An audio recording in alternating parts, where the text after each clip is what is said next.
Leçon 2. Dieu, sagesse d'amour qui communique sa bonté.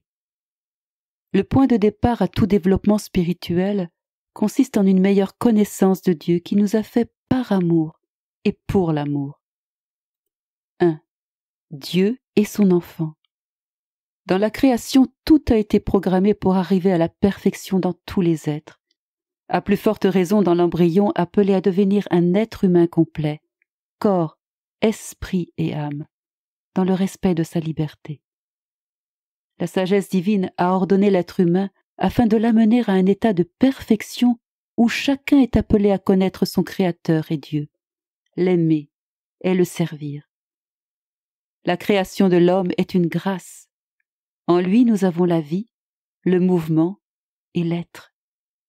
Nous sommes à l'état de germe, des copies, des portraits de Dieu en devenir. L'homme né de Dieu est destiné à Dieu qui lui offre gratuitement de partager sa vie intime, embellie de ses propres vertus. Ce don se fait par la grâce de Jésus-Christ dans l'Esprit Saint, avec la libre acceptation de la personne. Le Christ dans la Trinité, premier modèle de la vie d'amour, ne s'est pas résigné à nos ruptures. Il est venu sur terre pour apporter une nouvelle alliance, cet amour de plénitude qui descend jusqu'à nous, afin de redonner à l'homme l'accès à la splendeur à laquelle il l'a destiné.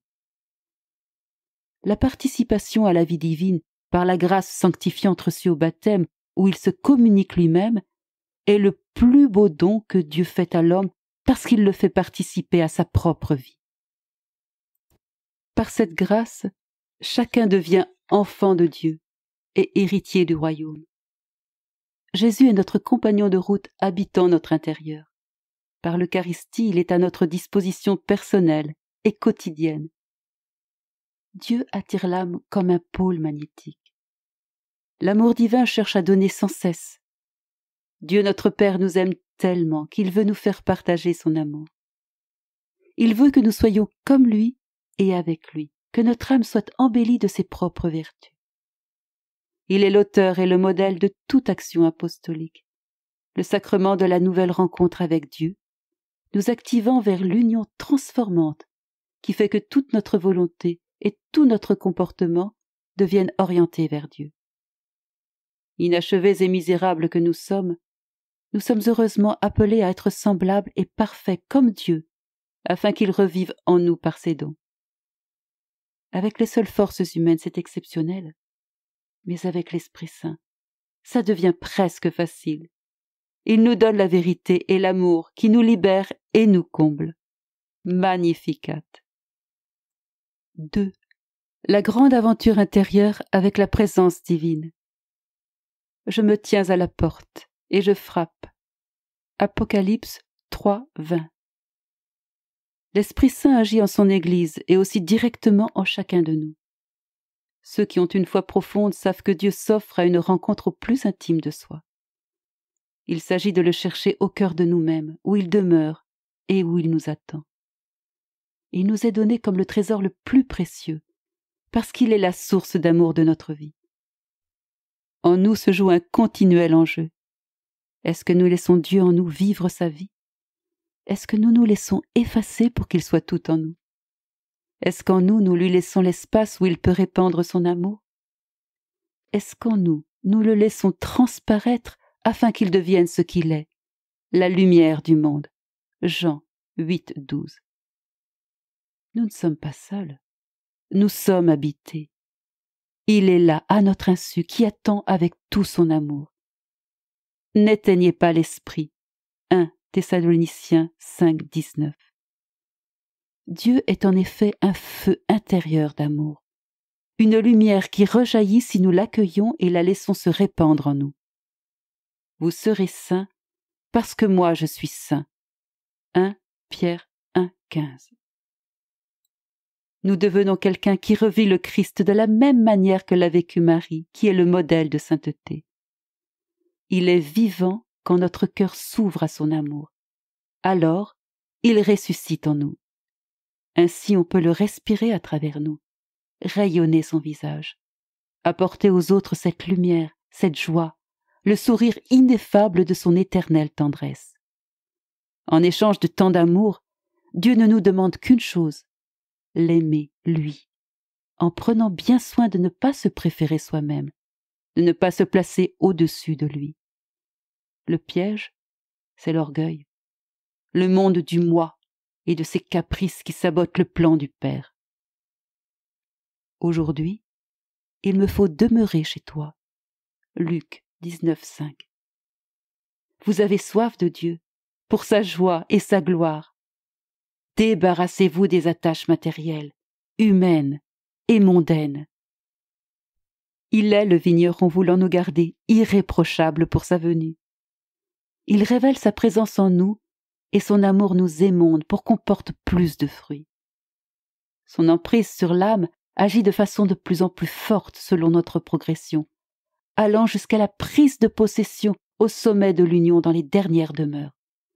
Bref, toute la vie intérieure est un long cheminement vers la Sainte Trinité au centre de l'âme. 3. Vie divine dans son corps mystique. Par nature, l'amour est expansif, rayonnant, diffusant. Ainsi, en Dieu qui est l'amour parfait, le rayonnement est parfait et déborde jusqu'à créer le cosmos et les êtres que nous sommes, et en qui il veut établir sa demeure. Jésus a établi en ses frères son propre corps mystique où sa vie de grâce se diffuse par la foi et les sacrements. Nous sommes son prolongement parce qu'il vit en communion avec nous. Plus nous serons amis avec Jésus, plus nous serons divins selon son cœur. Son esprit communiqué au nôtre donne un nouveau départ à sa vie, ici et maintenant, dans un destin qui a pour seule forme le Christ, par qui le Père a voulu se manifester et veut se redire, se retransmettre, se donner à tous de la même vie, à travers moi, mes frères et sœurs, à chacun selon une certaine manière unique, chacun étant une note de musique qui participe au concert universel. Il envoie l'Église dans le monde comme son Père l'avait envoyé.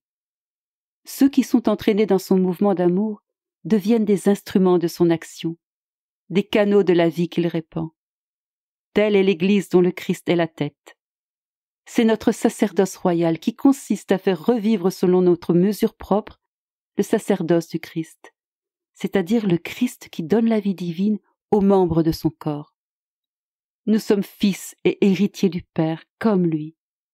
Nous sommes prêtres et rois avec lui, qui s'ajuste à nous selon les événements, afin de continuer son œuvre sur terre.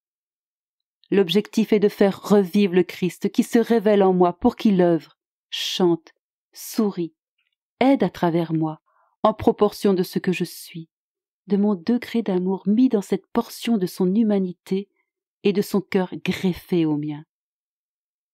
Les cellules du corps mystique s'influencent mutuellement, se communiquant la santé, mais aussi la maladie. Il est bon de s'appuyer sur des personnes ayant le même idéal, la même longueur d'onde, le même amour et la même recherche de Dieu, les amitiés spirituelles étant supérieures aux amitiés humaines. Un ami fidèle est un baume de vie. Cette amitié est le fruit de l'amour divin. C'est se parler, s'encourager, se donner conseil, s'aider, s'épauler mutuellement pour la gloire de Dieu, partageant la responsabilité de faire évoluer chacun vers un plus grand bien. Les saints ont un flair pour se reconnaître, un septième sens pour se retrouver, chacun pensant à Dieu plutôt qu'à soi-même. Plus l'amour est purifié, plus c'est le signe d'un grand amour, plus il y a d'amour surnaturel, plus c'est spirituel et par conséquent, plus c'est beau, grand et divin, infiniment supérieur aux amours humains.